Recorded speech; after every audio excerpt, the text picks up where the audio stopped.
The number one mistake that most wellness coaches make when launching their first course is they focus too much on content, too much on the fulfillment, rather than the strategy of getting people in the door. In this video, I'm going to flip that approach and show you how to have an actual successful launch for your first online wellness course.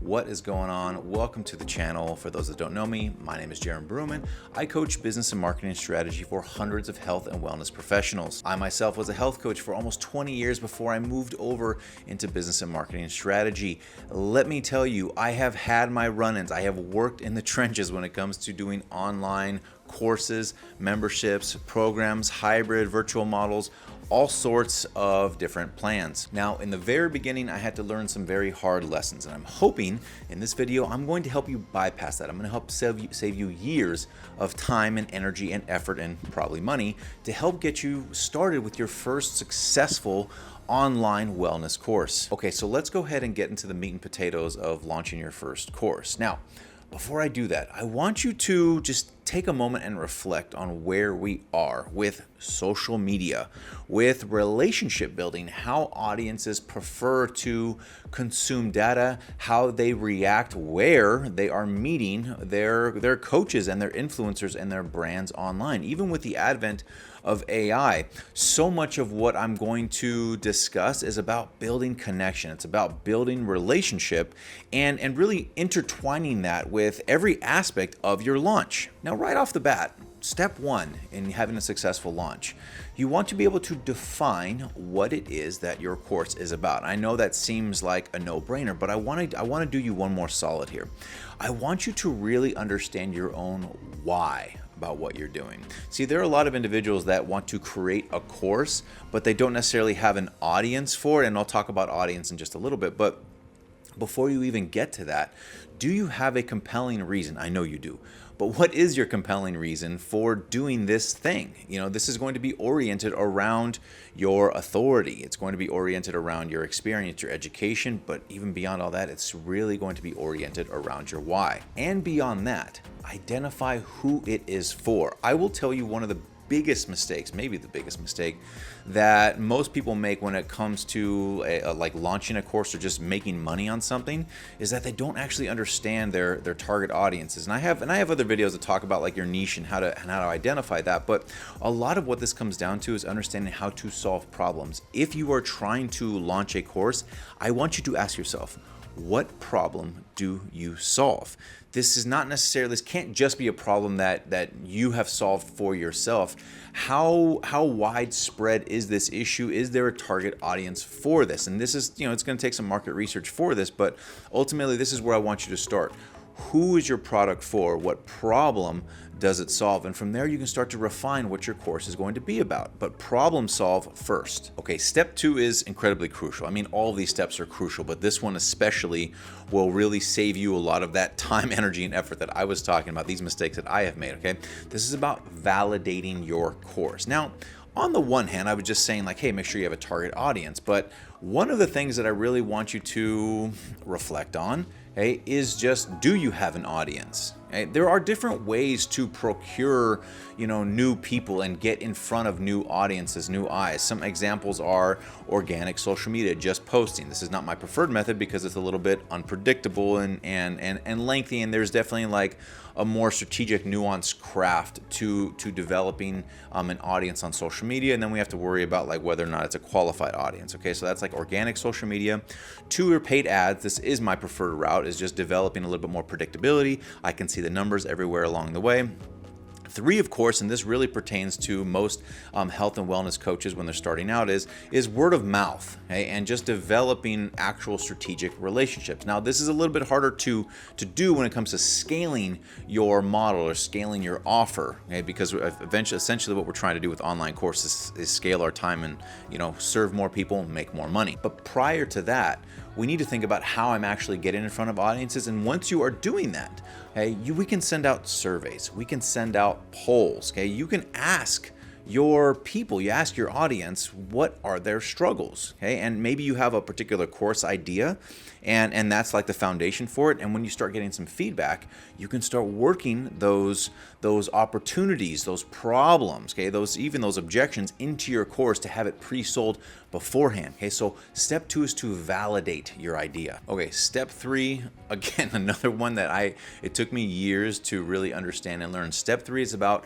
keeping it simple. And I know this is not always the best advice or the most encouraging advice for health and wellness coaches, because what we really want to do is help people. Unfortunately, there are steps along that path, right? So when it comes to launching your first online course, I want to encourage you to keep it simple, keep it direct. Now, I'm not saying to oversimplify it. I'm not saying to like create something that can't be sold that's too simple. Obviously, we want to consider things like price points and what kind of problem it's solving, right? Meaning like how deep the problem is.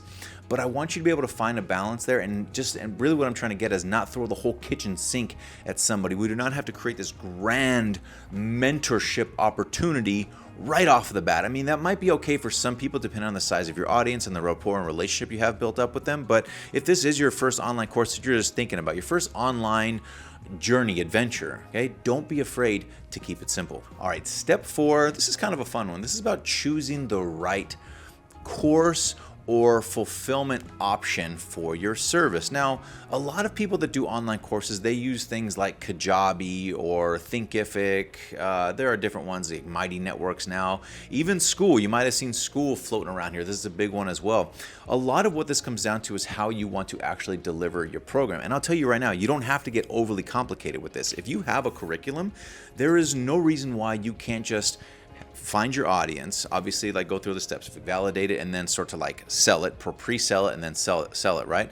And then maybe your fulfillment, the way in which you're delivering the product, is nothing more than just you having weekly Zoom sessions. Okay, it can be that simple. There are so many coaches that are doing phenomenal work and making a lot of money by just having a simple Zoom link that goes out and everybody meets once a week for 1-2 hours. And it could be more than that. I don't want to get into like all the different ways in which you create a program, but in terms of launching, identify how you want to actually deliver your program. So if you have this curriculum, ask yourself, what is the best way in which I can deliver this thing? And for the record, and I'm probably foreshadowing a little bit here, but hopefully it's something that you've done before to some degree, right? If you're a coach or a practitioner, you've already been doing this thing, and now you already know that it's really just about the communication aspect of it. So I don't want you to get overly complicated with it. I don't want you to overthink what you have to do, right? But also just know that sometimes it can just be as simple as maybe we're just meeting virtually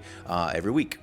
All right, step 5, again, another crucial point here, building buzz. Okay, this is really about like pre-selling your program. You don't have to come right out of the gate and sell this thing and then potentially be really discouraged if not enough people are buying it because you haven't gone through the previous steps, right?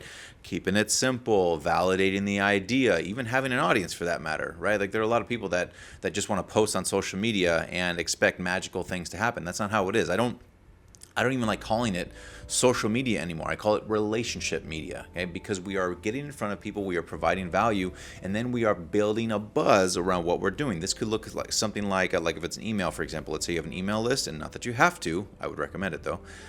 Sending out an announcement email, okay? I'm working on something. Hey, this thing is coming soon. Okay, you're building buzz around it, hopefully delivering some value along with that. You could put some stuff in your stories, like on Instagram or Facebook. I don't, again, not get into like platform-specific type stuff, but ultimately, maybe while you are validating your idea, you are building some buzz around it. I'm working on something, okay? And if you can combine that with value, even better. Step 6 is getting a little bit more into the logistical aspects of this, but this really emphasizes your professionalism. This has to do with setting up a simple sales page. Okay, there are a lot of people that operate their business without even a website, and I think that can be done. I don't think it should be done, especially for those that want to scale, especially with an online course. Okay, so if you are one of those individuals, I would recommend having some kind of a home base, a headquarters, okay, with the website. Now that being said, a sales page is just a single page, that talks about what your program is and gives people the opportunity to buy. Even better if you can have something like a video that talks about the program a little bit more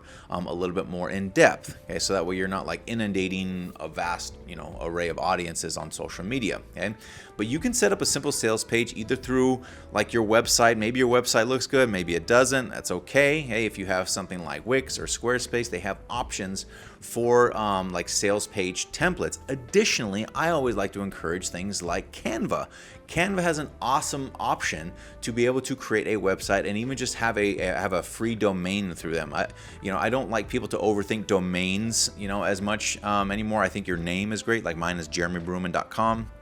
I have a couple others that I might do business through, but ultimately, like, there's no reason why you can't just create a sales page and then have that link. People are going to click the link, and that's okay. I mean, you can even change the link on something, through something like Instagram. But ultimately, you have this place where you have information about your program. It's something that people don't have to search through. So maybe at the top, there's your headline, maybe a sub-headline about what it does, a video where you talk about it, what they're going to get, who it's right for, okay, and then a button to buy. Okay, so that just helps you streamline the process, especially if your sales mechanism is oriented around like being in the DMs with people, where you can send them a link. It's not professional if you have people, Venmo me this or Zelle me this. That's not professional. I don't encourage that at all. All right, step 7, your last step here, and man, I cannot emphasize this enough.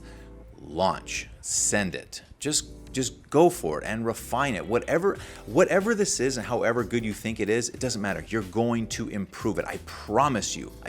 There's not been a situation for myself, anyone of my that I've worked with, where you do not have another level, an evolution, a next iteration of your program. So don't be afraid to launch it. And again, this is really coming after all the other previous steps, right? I don't want to discourage you if you don't have an audience and then you just go and sell something and you haven't validated, you haven't gone through anything else. I don't want to set you up for failure. I don't want to set you up to be me 10 years ago, or even 7 years ago for that matter. When I remember I created this whole huge thing and I really had to rely on a lot of money to sell this course through ads. But anyways, that's neither here nor there.